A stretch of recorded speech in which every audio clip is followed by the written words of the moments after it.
Hi guys, I'm back with another video. And yeah, I missed you guys so much, believe it or not. But yeah, I'm back with another video. Today's video is going to be about halitosis, or better known as bad breath. So yeah, let's just get into it.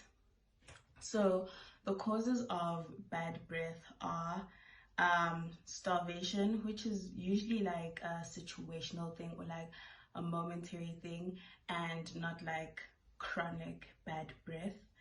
um Diet, we all know, like if you eat like garlic or raw onion, then your breath is gonna smell. If it was just that meal, then it's also like a situational thing. If your diet consists of very pungent foods like that, then it may lead to chronic bad breath. Another thing that causes bad breath is infection. So things like gingivitis, as well as periodontitis, which is gum disease, and periodontitis is irreversible gum disease. If you want a more in-depth video about that, I do have one. You can go check that out. So obviously, because you have bacteria in your mouth that is striving and flourishing in your gums because of poor oral hygiene and stuff like that, then it is going to lead to bad breath. Caries as well, which is dental cavities, also because you have a lot of bacteria in your mouth that is flourishing and causing acids and resulting in bad breath. And then another type of infection that can cause bad breath is a dry socket. So what a dry socket is basically is that it is after you get an extraction or a tooth taken out, your dentist will give you a number of instructions to follow for the next couple of days or week or whatever they tell you.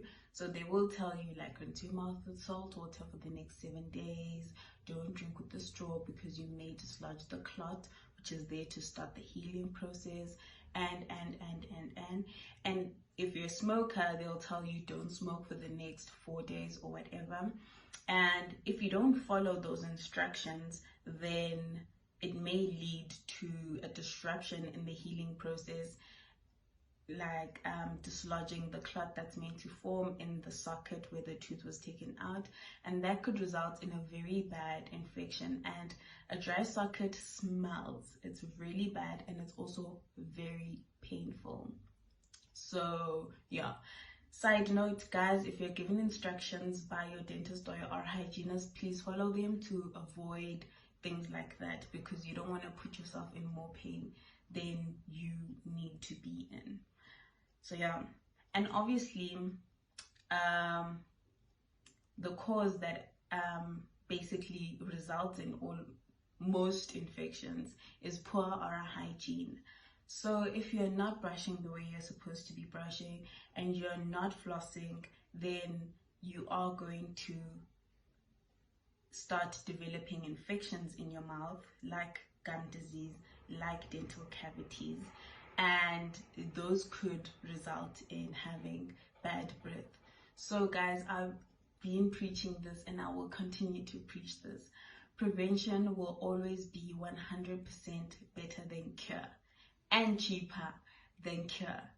So you cannot run away from good oral hygiene. You cannot run away from brushing your teeth properly. You cannot run away from flossing. You cannot run away from visiting your oral hygienist or your dentist at least twice a year in order to prevent disease and infection from happening in the mouth. You cannot run away from these things because you will be paying for them later. Neglect is expensive. We all know this. Neglect is expensive. So yeah, and I mean, if you think, oh, if I have a rotten tooth, I'll just take it out. How many teeth will you take out by the time you're 40? Will you have taken out by the time you're 40? I'm sure we all want to retain our beautiful smiles, and it's possible. We just need to be cognizant of our oral hygiene, same way we are cognizant about our body and, you know, our bodily health and what we put into our bodies and stuff like that. And everything starts in the mouth, really. So just look after it. It's a very important part of your body and your life. So yeah, and treatment obviously will depend on the cause of the bad breath. So if it's an infection, you need to like visit your oral hygienist or your dentist and then come up with a treatment plan to see how they can fix that. And if it's things like diet and stuff like that, then you may have to like alter a few things in your life just to avoid the embarrassment, because bad breath is embarrassing, and not just for you but also for the people around you. So yeah, just to avoid awkwardness and embarrassment, you may have to alter a few things in your life. And yeah, like I said, guys, there's no running away from good oral hygiene. All of this can be prevented by good oral hygiene. And yeah, I really do hope you guys have enjoyed this video. If you guys have any more questions for me, please feel free to comment down below in this video. And if you feel like it's a bit more personal, then you can DM me.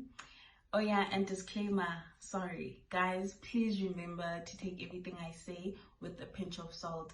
And if you actually have concerns about yourself, then go visit an oral hygienist or go visit a dentist.